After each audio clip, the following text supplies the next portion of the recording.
ایک چیز اور بتا دیجیے، اس وقت انفلیشن نیچے جا رہی ہے اور انٹرنیشنل آئل پرائسز بھی بڑی تیزی سے گر رہی ہیں، اور فوری طور پہ مجھے لگتا بھی نہیں ہے کہ اوپر جائیں گی، کیونکہ اس ٹیرف وارز میں تھوڑا سا ریسیشنری ٹرینڈز کی وجہ سے بھی دباؤ رہے گا یہ انرجی پرائسز کے اوپر.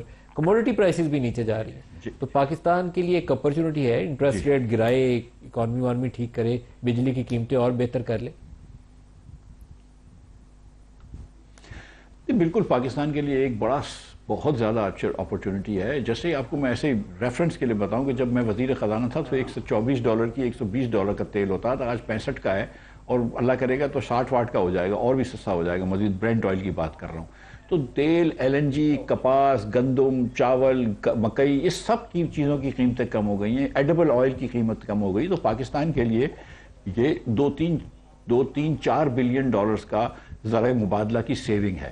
تو اگر خدا نخواستہ یہ جو ٹیرف وار ہوتی ہے اور دنیا میں ریسیشن ہوتا ہے تو بھی ہمارا 1-1.5 بلین سے زیادہ کا میرا نہیں خیال ہے کہ کوئی ایکسپورٹ کم ہوگا امریکہ کے اندر. لیکن تھوڑا سا یورپ میں بھی ہو سکتا ہے اگر ریسیشن آ جائے تو. لیکن میں سمجھتا ہوں کہ اس پورے کرائسس کے اندر، کیونکہ ہم بہت بڑی ایکسپورٹنگ کنٹری نہیں ہیں، ہم ایک ریمیٹنس کنٹری ہو گئے ہیں اب، کہ جہاں جس کا ریلائنس اپنے اوورسیز پاکستانی کے ذرائع مبادلہ کے جو پیسے آتے ہیں اس پہ زیادہ ہے اور خود کی برآمدات پہ بہت کم ہو گیا ہے. تو ہم یہ ایک بری کنڈیشن ہے، لیکن بہرحال یہ کنڈیشن ہے. تو ہم سمجھتے ہیں کہ اگر دنیا بھر میں تیل کی اور کموڈٹیز کی پرائسز کم ہوں گی تو we will be a little better off. تو پاکستان کی میکرو اکنامک سچویشن بہرحال بہتر ہوگی، لیکن ہماری معیشت جو ہے وہ اور سلو چلے گی. تو اگر یہ انٹرسٹ ریٹس وقت پہ نہیں گراتے اور کہیں نہ کہیں سے ٹیکس ریٹس کم نہیں کرتے، بجلی کے ریٹ کم نہیں کرتے، تو غربت اور بڑھ جائے گی، ان امپلائمنٹ اور بڑھ جائے گی. 3 سال سے بدستور ہم جو ہیں وہ غریب ہوتے جا رہے ہیں. پاکستانی اوسطاً طور پہ غریب ہوتا رہا ہے، یہاں پہ غربت بڑھ رہی ہے. تو یہ اور خرابی ہو جائے گی. لیکن یہ جو آپ نے بات کی کہ شرح سود کو گراؤ، ٹیکسز کم کرو، بجلی سستی کر لو، اگر یہ سب ساتھ ساتھ کر لیں تو شاید کچھ آنسو پوچھے جائیں گے.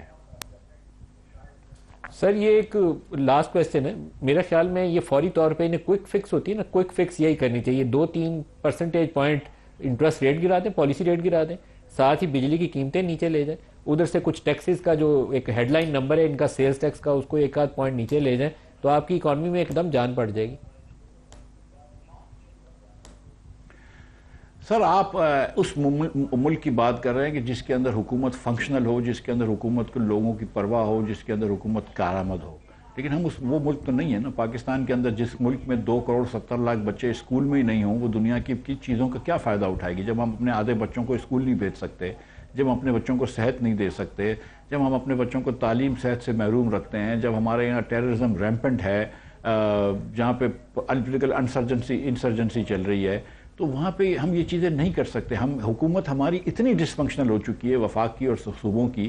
ہم لوکل گورنمنٹس تک نہیں کر سکے، ہم NFC ایوارڈ کو چینج نہیں کر سکے، ہم بہت ضروری اصلاحات کرنی ہے وہ نہیں کر سکے. اس حکومت نے آنے کے بعد جس طرح بھی آئی تھی، یہ حکومت جب آئی تھی، اس کو 5 سال ملے ہیں، تو اس نے پہلا سال کمپلیٹ ضائع کیا ہے. 1 پیسے کا ریفارم نہیں کیا، نہ NFC ریفارم کیا ہے، نہ کوئی ٹیکس نیٹ بڑھائی ہے، نہ ایگریکلچر کے اوپر ٹیکس لگایا ہے، نہ آپ نے جو وفاق کے خرچے صوبوں کو دینے تھے وہ دیے ہیں، نہ آپ نے کوئی پرائیویٹائزیشن کی ہے، نہ آپ نے حکومت کو کوئی ڈیوالو کیا ہے، نہ آپ نے حکومت کے فٹ پرنٹ کو چھوٹا کیا ہے.